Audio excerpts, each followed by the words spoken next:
A deal after the Stipe fight. I had a deal on the table for over $1 million, and then the conversation's over. I'm starting to leave, and he grabs me by my shirt. Fuck. And like pushes me back in my office, and I said, "Dude, get your fucking hands off me." Francis Ngannou didn't just spark tension in the UFC.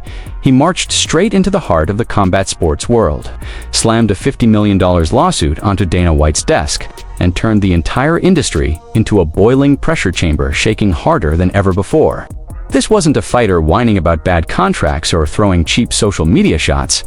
This was the heavyweight king ripping the machine open from the inside, dragging out every hidden truth the UFC never wanted exposed, detailing accusations that the organization built its empire on his back while concealing money, manipulating negotiations, freezing his options, blocking sponsorships, and using backdoor tactics to silence the one man who refused to bow to their unwritten rules.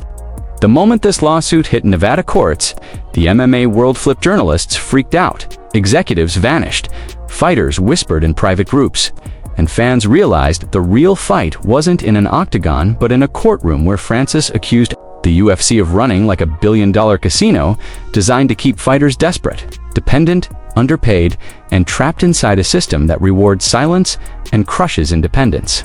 And the most shocking part wasn't the $50 million price tag, was his claim that years of income were suppressed, opportunities stolen, sponsorships blocked, and negotiations rigged long before he ever stepped into a boardroom. When the leaked documents surfaced, they hit the sport like a sledgehammer, filled with private emails, internal messages, and financial structures proving what fighters had suspected for years, but were too afraid to say.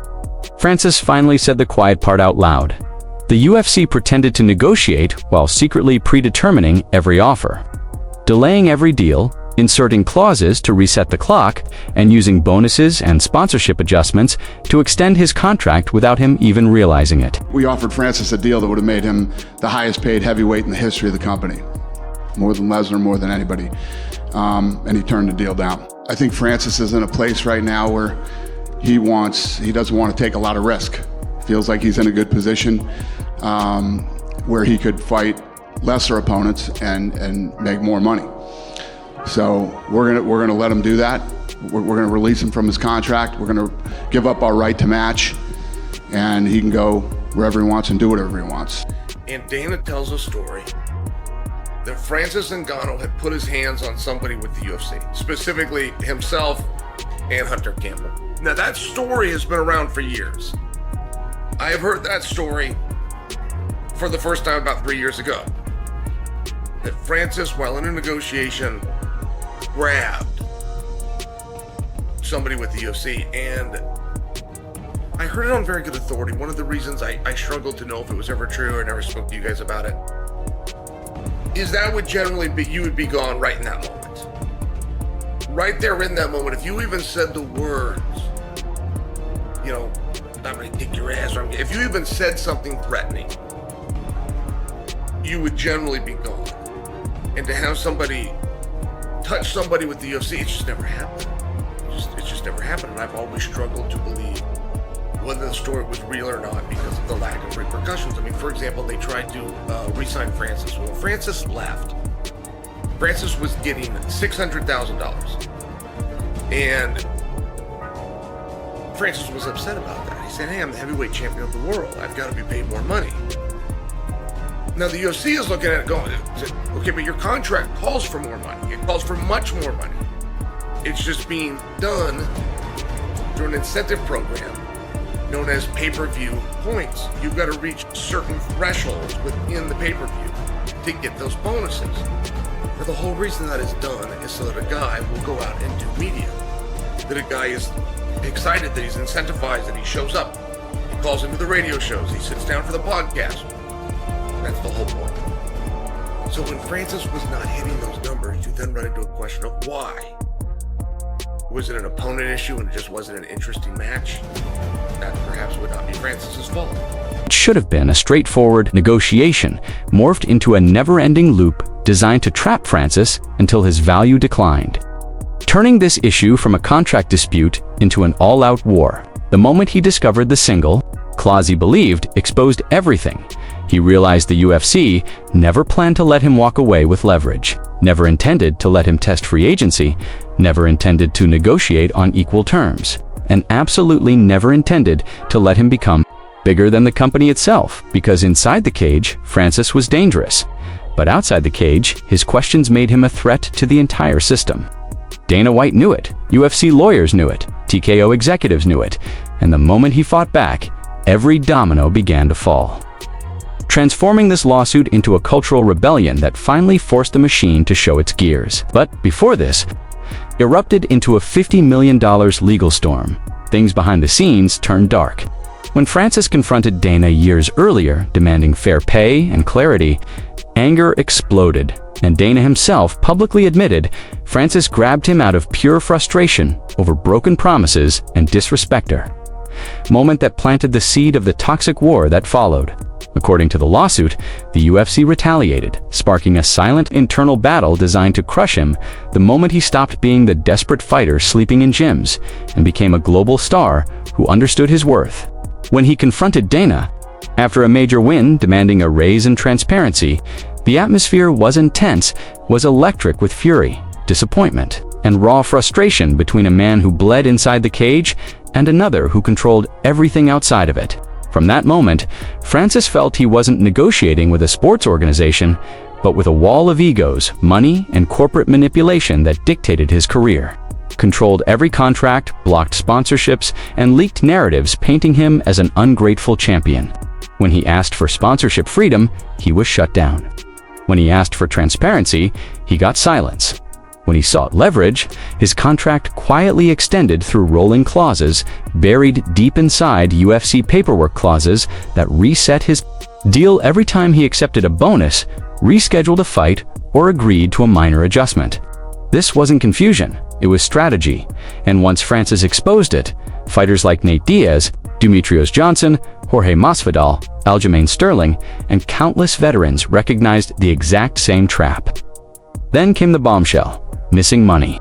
Francis claims he was underpaid by up to 80% of the revenue he generated, with bonuses unaccounted for, PPV percentages withheld, sponsorship royalties gone, and negotiation delays designed to let his value drop. Instead of negotiating, the UFC erased him, cutting him from promos, highlight reels, countdowns, and even knockout lists where less accomplished fighters remained. When fans and fighters noticed, the UFC's panic grew, especially after Francis made $20 million in one boxing night, gained PFL equity, secured global deals, and proved the UFC's "you can't make money without us" mantra was a fear-based myth. His fight ignited a larger rebellion because once he pulled back the curtain on fighter pay and the system built on silence, loyalty, and pressure, the roster finally saw how the machine labels fighters greedy the moment they question why a billion-dollar company pays its athletes less than 20% of total revenue.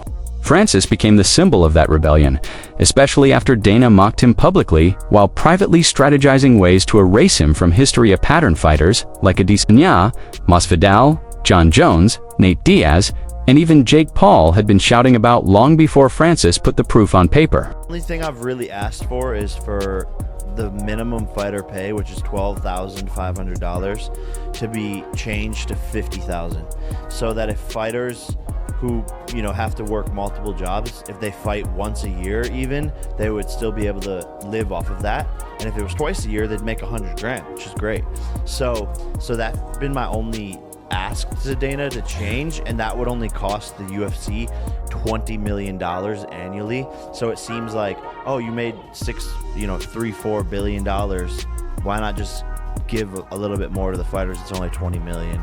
That's been my biggest thing of like, make that change and I'll shut the fuck up. You don't like the way we pay our fighters? Too fucking bad. Go start another MMA organization and you go fucking figure out how to do it. And you can pay them $10 million a fight, $30 million a fight, whatever you want to do. We run a business. We've been very good at it. Not only do we run the business, we continue to grow the sport and take everybody along with us. You're either fucking good enough to be here or you're not. This is the big leagues. It's like the NFL. You can either last here or you can't last here. But people get paid. What Francis exposed was a system designed to keep fighters paid just enough to stay loyal, but never enough to gain freedom. A system where headlining a massive event might earn a fighter a purse so small they still need side jobs, businesses, or podcasts to survive between fights, where a $100,000 payout shrinks to scraps after managers, coaches, training camps, partners, and taxes take their share, leaving fighters with less than a plumber earns in a few months despite risking their lives in the cage. That's why Francis's lawsuit is historic, because for the first time, someone with the fame, power, and financial stability to speak without fear put everything on record under oath. Backed by lawyers and receipts, including internal communications, showing executives discussing ways to devalue fighters before renegotiations, strategies to freeze contracts, methods to destroy sponsorships, and media manipulation to ensure fans only ever heard the UFC's version of the story. When Francis revealed he lost a $1.2 million sponsorship overnight because of UFC exclusivity, fighters suddenly realized how much money they had unknowingly lost not from one deal, but from years of potential earnings erased so the UFC could control every inch of visual space, including the crypto.com deal that alone cost fighters millions. The fight spread into media as well. Journalists critical of fighter pay mysteriously lost access. PFL coverage shrank, and even Bellator complained about pressure allegedly tied to UFC partnerships. For years, fighters whispered, "Francis put it before a judge hand." The UFC panicked as big names began reaching out to his legal team. This isn't just one lawsuit. It's the first domino of a potential class action avalanche involving hundreds of fighters, numerous champions, and decades of financial discrepancies hidden from the public. And then the moment the lawsuit docs hit social media, fighters erupted. Nate Diaz tweeting, "They preach loyalty until you ask for your worth." Masvidal chiming in, Demetrius Johnson confirming the claims, even Georgia's St. Pierre supporting Francis. Suddenly, the UFC wasn't battling Francis Ngannou. The fighter it was battling its own roster. You went over to ONE FC, like, how do they pay over there? They pay good. Is it comparable to the UFC? Is it better? Everybody's contract's different. Everybody's contract's different. I'm happy. I'm very happy where I'm getting, but everybody's totally different. Do you I don't like arguing, right? I don't like I remember when I fought what was it? Like I remember when I fought Chris Carriasso, I made let's say I made $150,000, right? And then I'll fight the next challenger, Kyoto Horiguchi, I would make less money, right? And I'm like, how the fuck is this? Because you always get your show and your win. Excuse me, your show and win, right? Your show might be $150K, and your win's $50,000 bonus. Typically, it goes up by escalator of $3,000, $10,000, $15,000. It all depends, right? But then when I fought Chris Carriasso, I made, let's say $150,000, and then when I fought Kyoto Horiguchi, I made less.